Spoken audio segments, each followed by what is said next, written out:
Next వచ్చే topic వచ్చేసి హర్యంక వంశము.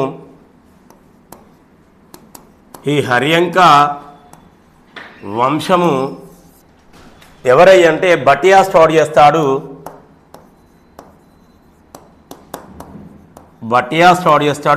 బటియా ఎవరిని అంటే ఎవరిని చంపుతాడంటే రుజుపుంజుని చంపుతాడు. రుజుపుంజుని చంపేసి బటియా హర్యంక ఫౌండర్గా చేస్తాడు. ఈ హర్యంక ఫౌండర్ తర్వాత బటియా ఎప్పుడైతే హర్యంక ఫౌండింగ్ చేస్తాడో ఆయనే ఈ మగధ సామ్రాజ్యానికి రాజు అయ్యి కొన్ని రోజులు పరిపాలించిన తర్వాత తన వారసుడు, తన యొక్క కుమారుడు ఎవరై అంటే బింబిసారుడు. ఈ బింబిసారుడు వచ్చేసి ఈడే భారతదేశ చరిత్రలో ఒక గొప్ప వ్యక్తిగా చెప్తారు, గొప్ప గ్రేట్ ఎంపైర్గా కూడా చెప్తారు. ఈ బింబిసారుడు ఎందుకు గ్రేట్ ఎంపైర్గా చెప్తారు అయ్యారంటే ఈ బింబిసారుడికి ఉన్నటువంటి వెరీ టాలెంటెడ్ పర్సను, చాలా ఫిజికల్గా మెంటల్గా స్ట్రాంగ్గా ఉన్నటువంటి పర్సను. కాబట్టి బింబిసారుడు అనగానే భారతదేశ చరిత్రకు ఈయనకు చాలా సంబంధాలు ఉంటాయి. మగధ సామ్రాజ్యాన్ని ఏకం చేసి ఒకే తాటి మీదకి తీసుకొచ్చినటువంటి రాజు. నెక్స్ట్ 15 షోడశ మహాజనపదాలను కూడా డామినేట్ చేసినటువంటి పర్సన్గా చెప్తారు ఈయనను. కాబట్టి ఇక్కడ ఈ హర్యంక వంశంలో హయ్యెస్ట్ గ్రేట్ ఎంపైర్ ఎవర్రా బాబు అని అంటే ఈ బింబిసారుడు అని కూడా చెప్తాడు. బింబిసారుడే. ఎందుకు ఈయనకి ఇంత గ్రేట్నెస్ ఉంది నానంటే భారతదేశ చరిత్రలో 500 నుంచి 1000 మంది అమ్మాయిలను, రాజకుమార్తెలను వివాహం చేసుకున్నటువంటి రాజు భారతదేశ చరిత్రలోనే. ఎందుకు 500 నుంచి 1000 మంది రాజకుమార్తెలను వివాహం చేసుకున్నటువంటి రాజు ఎవరు? ఈ బింబిసారుడు. మరి 500 నుంచి 1000 మంది భార్యలు చేసుకున్నట్టే దేనికోసం చేసుకోవచ్చు? మరి ఇక్కడ ఏ విషయం కోసం చేసుకోవచ్చు? రీజన్ ఏంటిది అంటే రాజ్య విస్తరణ కోసం చేసుకున్నాడు. రాజ్య విస్తరణ కోసం చేసుకున్నటువంటి వ్యక్తి బింబిసారుడు. నెక్స్ట్ వచ్చేసి ఇతడి దగ్గర ఉన్నటువంటి వెపన్ ఏంటిది? మహాశీలకంటక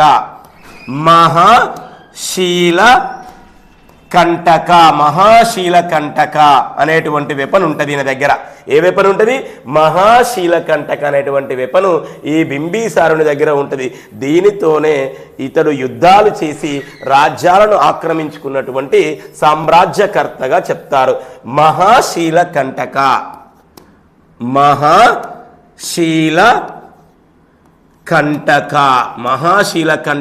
అనేటువంటి ఏందయ్యారంటే ఈ మహాశీలకంటక అనేటువంటి ఈ యొక్క ఏందంటే ఒక వెపన్ లాంటిది, ఒక ఆయుధం లాంటి ఉంటుంది. దానితో యుద్ధాలను చేసి సామ్రాజ్యాలను ఆక్రమించుకున్నటువంటి రాజుగా చెప్తారు. తరువాత ఇతడు మరి ఎవరిని వివాహం చేసుకున్నాడు? అందులో ఈ బింబిసారుడు వచ్చేసి ఎంతమంది భార్యలు ఉన్నారంటే అందులో మనకు 500 మంది నుంచి 1000 మంది. అందులో ఒక 5గురిని తీసుకుందాము. అందులో కోసలాదేవి, నెక్స్ట్ కేమ, నెక్స్ట్ ముండా, నెక్స్ట్ దేవి, నెక్స్ట్ వాసవి. ఇట్లా 5 అమ్మాయిలను, 5 రాకుమార్తెల గురించి మనం పర్ఫెక్ట్గా తీసుకుందాము. ఈ కోసలాదేవి ఎవరై అంటే కోసల మహారాజు యొక్క కుమార్తె, మహాకోసల యొక్క కుమార్తె.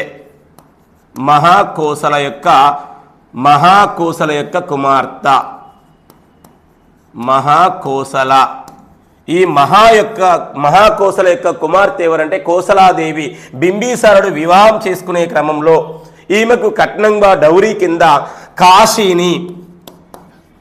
కాశీని నెక్స్ట్ ఇంకేంటిది అయ్యానంటే 1000 ఏనుగులను, నెక్స్ట్ 500 వజ్రాలను ఈమెకు గిఫ్ట్గా ఇచ్చినటువంటి రాజు మహాకోసల.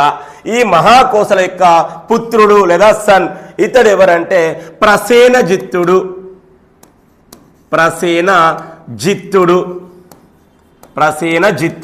ఈ మహాకోసల యొక్క సన్ ఎవరై అంటే ప్రసేనజిత్తుడు.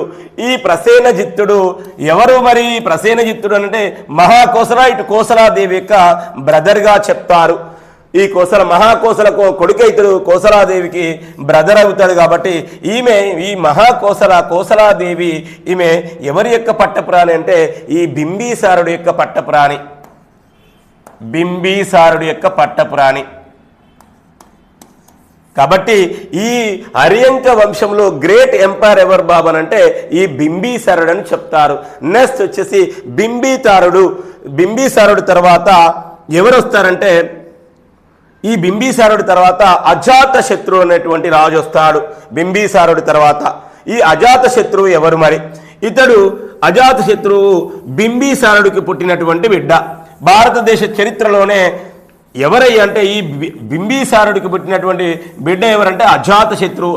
అజాతశత్రువు అనగానే మనకు గుర్తుకు రావాలి, వీడే భారతదేశ చరిత్రలోనే తండ్రిని చంపినటువంటి రాజు, పితృహంతకుడు అని చెప్తారు.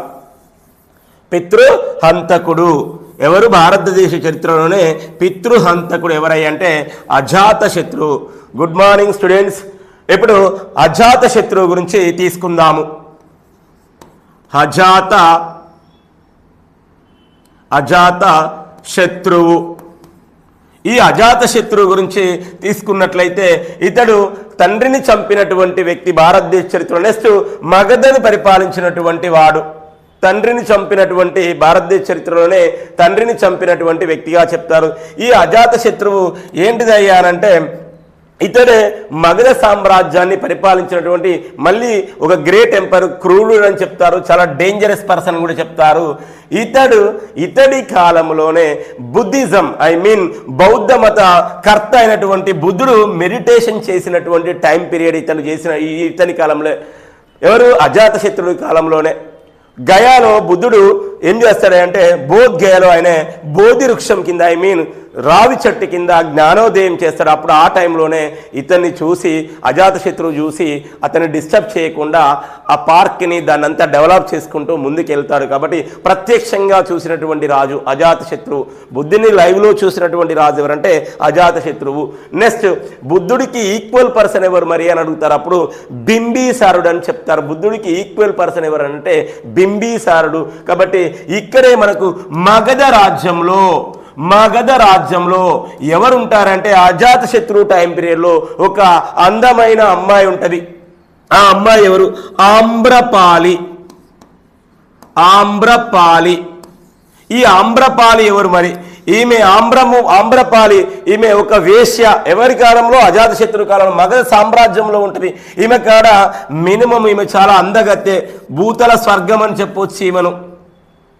కానీ చాలా అందగత్తె, రంభా ఊర్వశి కంటే చాలా గ్రేట్గా ఉన్నటువంటి అందంతో కూడినటువంటి వ్యక్తి. కాబట్టి ఇక్కడ కొన్ని క్వశ్చన్స్ అడుగుతాడు. ఎలా అడుగుతాడు? ఆమ్రపాలి అనగా అర్థం ఏంటిది? ఏ భాషలో రాయబడింది? ఆమ్రపాలి అనగా అర్థం ఏంటిది? ఏ భాషలో రాయబడింది? ఇది పాలీ భాషలో. ఈ పాలీ భాషలో ఆమ్రపాలి, ఈ పాలీ భాషలో ఆమ్రపాలి అనగా అర్థం ఏంటిది అంటే గుర్తుపెట్టుకోవాల్సింది ఏంటంటే మామిడి పండు లాంటి అమ్మాయి ఎవరు? ఆమ్రపాలి.